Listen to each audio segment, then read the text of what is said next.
নমস্কার। আমি একদিন আসতে পারিনি, কিন্তু আপনারা জেনে খুশি হবেন আমি না আসতে পারলে কি হবে। পশ্চিমবঙ্গে কিন্তু আজকের দিন এর মধ্যেই ল্যান্ড করে গেছে, একদম ধাক্কা পাড় ধুতি পড়ে। তো নির্বাচন সবে মিটেছে, গণনা সবে শেষ হয়েছে, নতুন সরকারও এখনও তৈরি হয়নি, মুখ্যমন্ত্রী কে হবেন তা নিয়ে নাকি জোর জল্পনা হচ্ছে। কিন্তু আজকের দিন তার মধ্যে থেমে নেই, আজকের দিন ল্যান্ড করে গেছে এবং সেই তার সোনার ছোঁয়ায় বাংলা একদম সোনার বঙ্গাল হয়ে গেছে। তো কথাটা কেন বলছি, কারণ আমরা এমন নতুন নতুন জিনিস দেখছি যা আজকের দিনের অনুপ্রেরণা ছাড়া হওয়া কিন্তু একদম অসম্ভব। এর আগেও নির্বাচন হয়েছে, এর আগেও নির্বাচনের পরে আমরা নানা রকম হিংসা দেখেছি, সে নিয়ে প্রতিবাদ করেছি, পার্টি অফিস ভাঙচুর দেখেছি এবং উল্টো জিনিস দেখেছি, সিগন্যালে রবীন্দ্রসঙ্গীতও শুনেছি, আমরা সম্প্রীতি দেখেছি, আমরা হাড় হিম করা শীতল সন্ত্রাসও দেখেছি। কিন্তু যেখানে যা খুশি কোনো কার্যকারণহীনভাবে ঘটে যাচ্ছে, এই জিনিস এর আগে আমরা দেখেছি বলে, অনুভব করেছি বলে আমার মনে হয় না। তো কি হচ্ছে এখন, খোদ কলকাতায় একদল আজকের দিনের প্রভাবান্বিত খুব উন্মত্ত যুবক গিয়ে রুবির মোড়ে গিয়ে ভাঙচুর করছে। যেখানে ভাঙচুর করছে সেখানে আবার আমি কলকাতাকে ভালোবাসি লেখা আছে।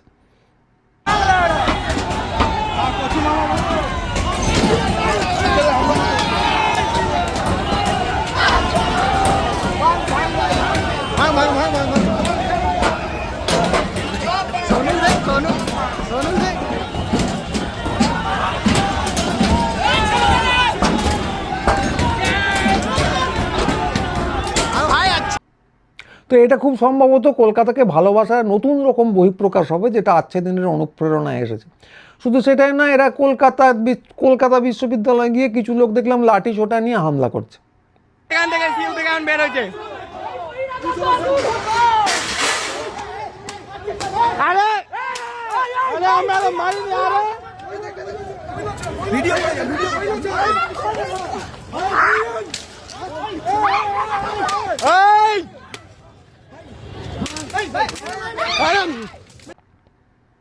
তো এটা খুব সম্ভবত যে শিক্ষা চাই, আমাদের শিক্ষাক্ষেত্রকে দখল করতে হবে, সবার জন্য শিক্ষা চাই, তা সেই পবিত্র অনুভূতির একটা বহিঃপ্রকাশই হবে। এছাড়াও দেখলাম যে নিউ মার্কেটে বিরাট বড় বুলডোজারের মিছিল নিয়ে গিয়ে ভাঙচুর করা হচ্ছে।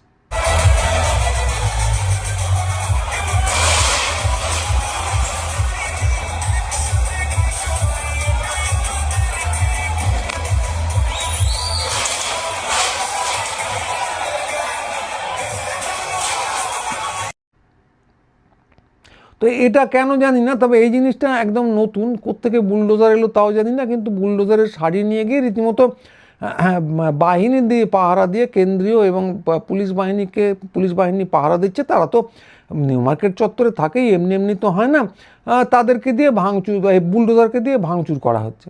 তো এটা খুব সম্ভবত রবীন্দ্রনাথের প্রভাব, যে ওরে আমার কাঁচা আদমরাদের ঘা মেরে তুই বাঁচা, এরকমও হতে পারে। কারণ শুনতে পাচ্ছি যে 25শে বৈশাখ নাকি নতুন সরকার শপথ নেবে, ফলে একটা রবীন্দ্র প্রভাব থাকতে পারে। এছাড়া শুধু এখানেই হয়েছে তা নয়, বুলডোজার নিয়ে আমি এত কিছু আর দেখালাম না, বুলডোজার নিয়ে সারা পশ্চিমবঙ্গে প্রচুর ভাঙচুর চলছে। এটা খুব সম্ভবত নবীনের উত্থান। এছাড়াও এর জিয়াগঞ্জে গিয়ে দেখলাম লেনিন মূর্তি ভেঙেছে।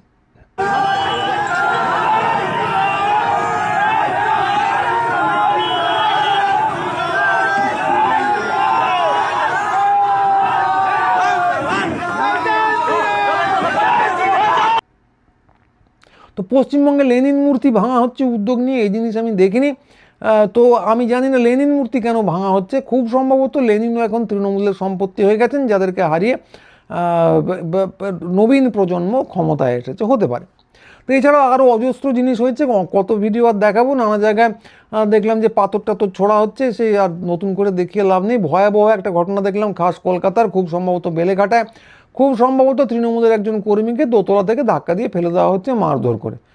তো এইগুলো খুব সম্ভবত ওই যে হীরক রাজার দেশে প্রভাবান্বিত, কিংবা স্লোগান একটা আছে না হিন্দিতে, এক ধাক্কা আউর্দ, সেসবের প্রভাবান্বিত হতে পারে কি আমি কিছু জানি না। তবে সব জায়গাতেই একটা জিনিসই কমন, যে কেন্দ্রীয় বাহিনী এবং পুলিশ সর্বত্রই মজুদ। এবং আমরা সমস্বরে, আমাদের বুদ্ধিজীবীরা সমস্বরে বলেছেন যে এরকম একটা শান্তিপূর্ণ নির্বাচন এর আগে কেউ কখনো দেখেননি। তো এই তো শান্তিপূর্ণ নির্বাচন হলে কি হবে, আজকের দিনের প্রভাবে তারপর তো কিছু ঘটনা ঘটবেই, তো সেগুলোকে তো আর হিংসা বলা যায় না। এবং গণনার সময়ও শুনতে পাচ্ছি নানা রকম অদ্ভুত ঘটনা ঘটেছে, বিশেষ করে বেশ কয়েকটা গণনা কেন্দ্র থেকে ভয়ানক সব অভিযোগ এসেছে। তো স্বয়ং মুখ্যমন্ত্রী, এখনও যিনি মুখ্যমন্ত্রী মমতা বন্দ্যোপাধ্যায়, তার এজেন্ট প্রিয়দর্শিনী অভিযোগ করেছেন যে গণনা কেন্দ্রে মুখ্যমন্ত্রী মমতা বন্দ্যোপাধ্যায় এগিয়েছিলেন বেশ কিছু অনেক ভোটে। তারপর খোদ অন্য দলের প্রার্থী শুভেন্দু অধিকারী এসে বলেন যে যথেষ্ট হয়েছে এবং কাউন্টিং বন্ধ, এবং যারা কেন্দ্রীয় বাহিনী ছিল তারা ত্রিস্তরীয় নিরাপত্তার ভিতরে, এই সুন্দর নিরাপত্তার ভিতরে এই কাজটা হয়, এবং তারপর সবাইকে ধাক্কা টাক্কা দিয়ে বার করে দেওয়া হয়, এবং তারপরই দেখা যায় যে বিপুল ভোটে জিতে যান শুভেন্দু। তো এইটা একটা জায়গায় এই অভিযোগটা নিয়ে হইচই হয়েছে, কারণ এটা খোদ মুখ্যমন্ত্রীর কেন্দ্রে, কিন্তু এই অভিযোগ এসছে আরও অনেকগুলো জায়গায়। এসছে হুগলি ধনেখালি থেকে, বর্ধমান 2 থেকে, ইন্দাস থেকে, ময়না থেকে, এবং শুধু তৃণমূলের লোকেরা অভিযোগ করেছেন তা নয়, সিপিএমের লোকেরাও অভিযোগ করেছেন। কংগ্রেস একটা জায়গায় বোধহয় অভিযোগ করেছে, আমার ঠিক খেয়াল নেই, মনে করে এক্ষুনি বলতে পারছি না। তো যে অভিযোগগুলো এসেছে সত্যি মিথ্যা আমি এখনও জানি না, তার প্যাটার্ন মোটের উপর একই। তো বাঁচা বাঁচা কিছু বুথ ধরে সারা পশ্চিমবঙ্গেই গণনা শুরু করা হয়। তো এবার ওই আগে যেরকম হতো পোস্টাল ব্যালট প্রথমে গণনা করা হবে, সেই জিনিস হয়নি, কিছু নির্দিষ্ট বুথ থেকে এলাকা ভিত্তিক গণনা শুরু করা হয়েছে।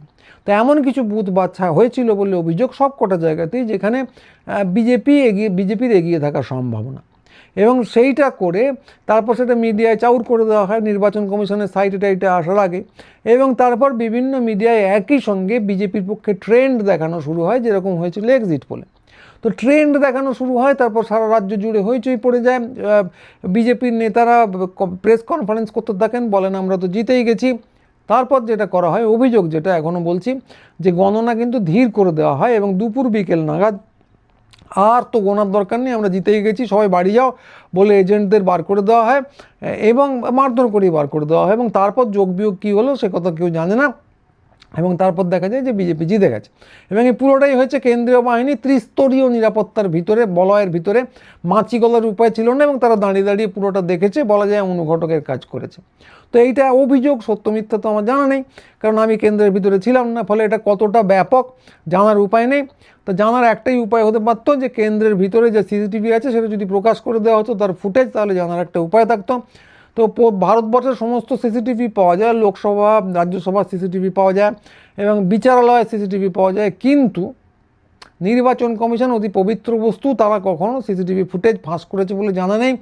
প্রকাশ করেছে বলে, ফাঁস করেছে কথাটা ঠিক হলো না, প্রকাশ করেছে বলে জানা নেই, এবং একই সঙ্গে তারা ভয়ানক গোপন জিনিসপত্র চালায়। স্বচ্ছতা যে রাখতে হবে এই নিয়ে তারা কোনো ভূমিকা নিয়েছে বলে আজ পর্যন্ত শুনিনি।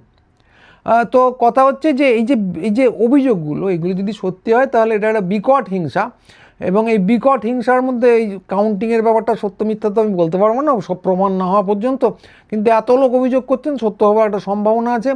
এবং যে জিনিসপত্রগুলো হচ্ছে আজকের দিনের প্রভাব হিসেবে, যেগুলো আপনাদের এইমাত্র দেখালাম, তো এই জিনিস সত্যি কথা বলতে কি এর আগে দেখিনি। এর আগে 72 সালের কথা শুনেছি, কিন্তু তারপর থেকে দেখেছি বলে মনে করতে পারি না। এবং 72 সালের কথাও যা শুনেছি সেটা ছিল খুবই গরম, মানে মারধর ইত্যাদি, কিন্তু এখন ওই এসআইআর থেকে শুরু করে খুব শীতলভাবে নির্বাচনী এজেন্টদের বার করে দেওয়া পর্যন্ত যে ব্যাপারটার যে অভিযোগ আছে সেটা যদি ধরা হয়, তাহলে এটা তার থেকে অনেক বেশি হিসেব করে করা, এবং অনেক ব্যাপকতর। তো টিভির নাড়ুগোপাল যারা আছেন, যারা থেকেই পশ্চিমবঙ্গ কী খারাপ, কী হিংসা বলেন, তো তারা এই সব দেখে হিংসা বলার, কী হিংসা সে রাজর্ষির মতো রবীন্দ্রনাথের বলার সময় পাচ্ছেন কিনা জানি না, আমি দেখিনি। তবে শ্রমিক ভট্টাচার্য বিজেপি সভাপতিকে বলতে দেখলাম যে কেউ হিংসা করলেই তিনি নাকি পার্টি থেকে বার করে দিতে পারেন, কিন্তু দিতে তো পারেন, কিন্তু দিচ্ছেন কি? আর ওনার পার্টিতে লোক আসবেই বা কোত্থেকে? নেই তো তেমন লোক। অন্য জায়গা থেকে যদি রিক্রুট না করেন তাহলে লোক আসবে কোত্থেকে? যেখানে যা পাবেন তাকে তো রিক্রুট করতে হবে। অন্যান্য নেতারাও খুব হুঙ্কার দিচ্ছেন ক্যামেরার সামনে যে এবার কিন্তু বার করে দেবো। এরকম চলতে পারে না, কিন্তু চলতে পারে না বললে কী হবে, চলছে তো দেখাই যাচ্ছে। মানে ক্যামেরার সামনে এক কথা বলছি, তারপর চুপি চুপি অন্য কথা বলছি কর্মীদের গিয়ে, সে আমাকে সেটাই ঘটছে কিনা সে আমার জানা নেই। তো এর মধ্যে মুখ্যমন্ত্রী মমতা বন্দ্যোপাধ্যায় বললেন পদত্যাগ করবো না। তো পদত্যাগ করবো না, এটা খুব চমৎকার রাজনৈতিক স্টেপ হতে পারে যদি তিনি ব্যাপারটা পরিষ্কার করে বলতেন, যদি একটা স্টেটমেন্ট দিতেন যে আমি হার স্বীকার করছি না, ওরা আমাকে পদচ্যুত করুক এবং নতুন মুখ্যমন্ত্রী নিয়ে আসুক, কিন্তু আমি বলবো না যে আমি হেরে গেছি। এটা খুব সহজ ব্যাপার হতে পারত, কিন্তু উনি যেটা বললেন আমি কি হেরে গেছি, আমি ছাড়বো কেন? এই কথাটার কোনো মানে নেই। এদিকে উনি কী স্ট্র্যাটেজি নিতে চলেছেন জানি না, সেটা তো পরিষ্কার করেও বললেন না। তো পুরো এসআইআর পর্বেই তার এরকম এসআইআর নিয়ে স্ট্র্যাটেজিতে প্রচণ্ড ধোঁয়াশা ছিল। তিনি সকলকে আশ্বস্ত করে গেলেন টানা যে সব সামলে নেবেন, এবং তার সঙ্গে বললেন সবই সাংবিধানিক পদ্ধতিতে হবে। ফলে পশ্চিমবঙ্গ জুড়ে কোথাও কোনো প্রতিবাদ আন্দোলন তৈরি হলো না, এবং করতে গেলে বস্তুত তিনি আটকালেন। এবং তারপর দেখা গেল যাতে শেষ রক্ষা হলো না, 35 লক্ষ লোক এখনও বাইরে, এবং তাদেরকে বাদ দিয়ে ভোট হলো এবং তিনি হেরে গেলেন। তো এখন পদত্যাগ না করে কি করে সামলাবেন জানা নেই, হয়তো কোনো পদ্ধতি বাকি আছে। এবং তার মধ্যে চলছে হিংসা, যেটার কথা আগে বলছিলাম, হিংসা বলুন বা আচ্ছা দিন বলুন, যাই বলুন। তো সেইটা নিয়ে দুখানা কথা শুনেছি। তো বিজেপি নেতারা তো একরকম করে স্টেটমেন্ট দিচ্ছেন না, কিন্তু যারা আছেন নেটে ঘুরে বেড়ান তারা দুখানা জিনিস বলে চলেছেন। এক হচ্ছে এত যে হিংসা করছেন, আগে হিংসা দেখেননি, তখন কোথায় ছিলেন? তো এটার উত্তর দেওয়া দরকার, যে খুব স্পষ্ট করেই বলতে হবে যে গত 15 বছর এবং তার আগে 34 বছর সত্যি কথা বলতে কি নিজের চোখে দেখেছি, এবং তা কম হিংসা কিছু দেখিনি। আলাদা আলাদা করে ঘটনার নাম বলতে চাই না, কিন্তু কেউ বলতে পারবে না যে কোনো হিংসা নিয়ে আপত্তি জানায়নি। এবং তার সঙ্গে কথাটা অনস্বীকার্য যে ভোটের পর পুলিশ এবং কেন্দ্রীয় বাহিনীর পাহারায় বুলডোজারের মিছিল নিয়ে গিয়ে ধ্বংসলীলা চালানো হচ্ছে। ক্যামেরার সামনে, খাস কলকাতা শহরের দোতলার বারান্দা থেকে ঠেলে ফেলে দেওয়া হচ্ছে একজনকে, নাচতে নাচতে লেনিন মূর্তি ভাঙা হচ্ছে, এবং ভোটের পর খুল্লা বিশ্ববিদ্যালয়ে আক্রমণ হচ্ছে। এই জিনিস সত্যি কথা বলতে কি আগে দেখিনি। এটাও দেখিনি যে পশ্চিমবঙ্গে ভোটের উল্লাস চলছে, মানুষের তাতে কোনো অংশগ্রহণ নেই, বরং লোকে বেরোতে ভয় করছে। এ সবই কিন্তু নতুন। তো হবারই ছিল এটা। তো যদি মানে বিজেপি রাজত্ব হয় তো এরকম আচ্ছা দিন আসারই কথা, ফলে ব্যাপারটা নিশ্চয়ই অভ্যেস হয়ে যাবে। আর দ্বিতীয় একটা জিনিস শুনছি, সেটা খুবই কিন্তু ইন্টারেস্টিং, যে কাজটা খারাপ কিন্তু তৃণমূলের লোকেরা পোশাক ছেড়ে এই সমস্ত করছে। মানে তারা সবুজ পোশাক ছেড়ে গেরুয়া পোশাক পরে নিয়ে তারপরে এই সমস্ত করছে। তো এটাও অভিনব। মানে কোনো দলকে মানে এইভাবে উদ্যোগ নিয়ে এতটা দায়িত্ব এড়াতে কখনো শুনিনি। তো কথাটা সত্যি হতেও পারে, কে জানে, ভাবলাম। তারপর ভাবলাম যে সত্যি হলে ভাবতে হবে যে এই যে ঝামেলা, এই যে আজকে দিনের উল্লাস প্রকাশ করছে এই সমস্ত লোক তো তৃণমূলের বটেই, বুলডোজার তো তৃণমূলের বটেই, পুলিশ তো তৃণমূলের বটেই, এবং কেন্দ্রীয় বাহিনীও তৃণমূলের, কারণ তারা তো পাহারা দিয়ে এই জিনিসপত্রগুলো ঘটাচ্ছে। তো যদিও আমরা জানি না যে প্রশাসন এখন কে চালাচ্ছে, শেষ খবর অনুযায়ী নির্বাচন কমিশনই চালাচ্ছিল না, আন্দাজ করছি এখনও তারাই চালাচ্ছেন।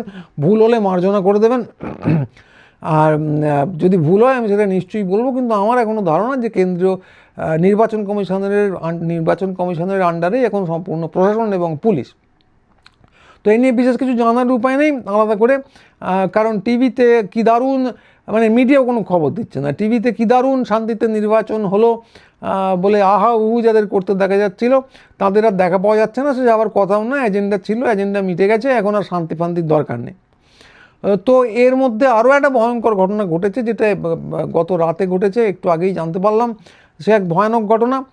তো শুভেন্দু অধিকারীর আত্মসহায়ক নাকি খুন হয়েছেন রীতিমতো ফিল্মি কায়দায়। মধ্যমগ্রামের কাছে তার গাড়ি যাচ্ছিল, সেই গাড়িতে আবার দেখলাম যে লেজিসলেটিভ অ্যাসেম্বলি ছাপ মারা আছে। আমি আজকাল সত্যি বুঝি না যে কোন গাড়ি, প্রশাসন কে চালাচ্ছে, কার গাড়ি কে নিচ্ছে, বোঝা খুব মুশকিল। তো যাই হোক, ঘটনাটা ভয়ঙ্কর। তো মানে রীতিমতো ফিল্মি কায়দায় হয়েছে। ওই গাড়িতে ঘিরে মোটরসাইকেল নিয়ে তাড়া করে গুলি চালিয়ে তাকে মেরে দেওয়া হয়েছে, যেরকম ফিল্মি কায়দায় হতো। তো পশ্চিমবঙ্গে এই জিনিস আমরা দেখিনি, অত্যন্ত নিন্দনীয় ব্যাপার। মানে যেই করে থাক, মানে নিন্দা জানানোর ভাষা নেই, মানে ভাষার থেকেও বড় কথা হচ্ছে ভয় হচ্ছে। মানে কারণ এটা রীতিমতো পেশাদার খুনির কাজ, পশ্চিমবঙ্গে এই জিনিস আমরা দেখিনি, এবং এটা হিংসার অন্য একটা স্তর। কিন্তু কথা হচ্ছে প্রশাসন তো এখনও চালাচ্ছেন, আমি যতদূর জানি, আবারও বলছি, ভুল হলে মার্জনা করবেন, নির্বাচন কমিশন, এবং কেন্দ্রীয় বাহিনী এখনও মজুদ।